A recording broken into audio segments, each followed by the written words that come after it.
जय सिया राम दोस्तों, इस वीडियो में बात करने वाले हैं मिल्की मिस्ट डेयरी आईपीओ के फाइनल डिसीजन के बारे में। तो आज के दिन एक ही मेल लाइन वाला आईपीओ क्लोज होने वाला है।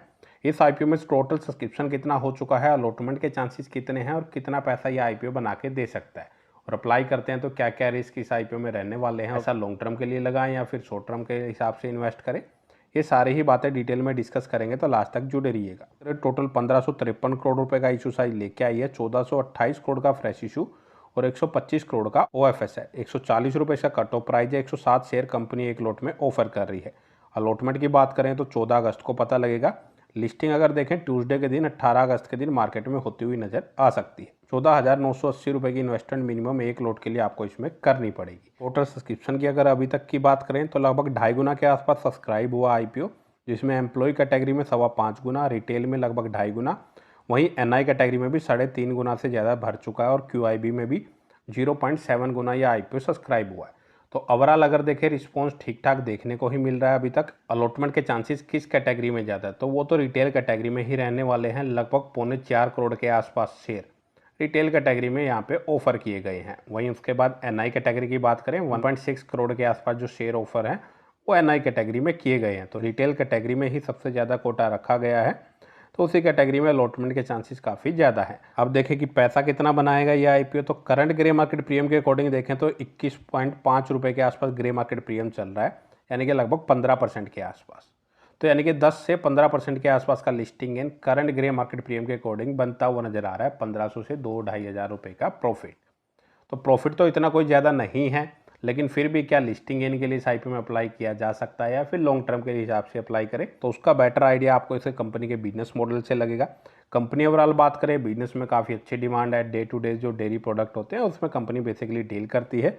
2014 में कंपनी की स्थापना हुई थी। तमिलनाडु बेस्ड ये कंपनी है। मेनली अगर देखें एक रीजन में ही कंपनी का ज़्यादा फोकस यहाँ पे नज़र आ रहा है, लेकिन जो डेयरी प्रोडक्ट होते हैं जैसे दूध, पनीर, चीज़ एक्सेट्रा जो प्रोडक्ट होते हैं उनमें कंपनी डील करती है। और चीज़ में अगर देखें कंपनी ने लगभग अप्रोक्स 9% का मार्केट शेयर यहाँ पे कैप्चर किया हुआ है। अब बात करें फाइनेंशियल वाइज, तो फाइनेंशियल वाइज अगर आप देखेंगे तो पिछले 2-3 सालों में ही काफ़ी अच्छी ग्रोथ यहाँ पे नज़र आ रही है। खासकर प्रॉफिट मार्जिन से अगर आप देखेंगे तो 2024 में आप देखेंगे 1826 करोड़ की इनकम पे सिर्फ 20 करोड़ का प्रॉफिट था। 25 में वो 2300 करोड़ की इनकम पे 46 करोड़ का हो गया, और 2026 में 3100 करोड़ की इनकम पे 127 करोड़ का प्रॉफिट मार्जिन कम जरूर है, लेकिन लगातार बढ़ते जा रहे हैं, तो वो एक प्लस पॉइंट है कंपनी के लिए। ओवरऑल देखें 1600 करोड़ से 2700 करोड़ के एसेट्स हुए हैं, लेकिन कर्जा काफ़ी ज़्यादा है, तो ये एक नेगेटिव फैक्टर है इस आईपीओ का सबसे बड़ा। 1671 करोड़ की डेप्ट है कंपनी के ऊपर, रिजर्व सिर्फ 333 करोड़ के हैं।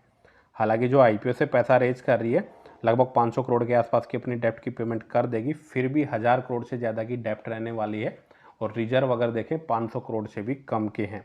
और बाकी अपना कैपेक्स करने वाली है कंपनी, मोस्टली पैसा वहीं पे यूटिलाइज करने वाली है। करंट में देखें डेप्ट टू रेशियो 3.61 का है, जो कि काफ़ी हाई है। थोड़ा बहुत कम हो जाएगा जब 500 करोड़ के आसपास की डेप्ट की पेमेंट कर देगी, लेकिन फिर भी अगर देखें 2 से ज़्यादा का ही रहने वाला है। और वैल्यूएशन भी अगर देखें काफ़ी ज़्यादा हाई मांग रही है। 84 के मल्टीपल पी पे कंपनी आईपीओ को लेके आई है। वैल्यूएशन काफ़ी हाई शो कर रहा है। बिजनेस की डिमांड अच्छी है कंपनी की, तो उसी वजह से थोड़ा बहुत इसका प्रीमियम एक्टिव यहाँ पे नजर आ रहा है। 10,000 करोड़ के आसपास की मार्केट कैप रहने वाली है, तो एक स्मॉल कैटेगरी का ये स्टॉक रहेगा।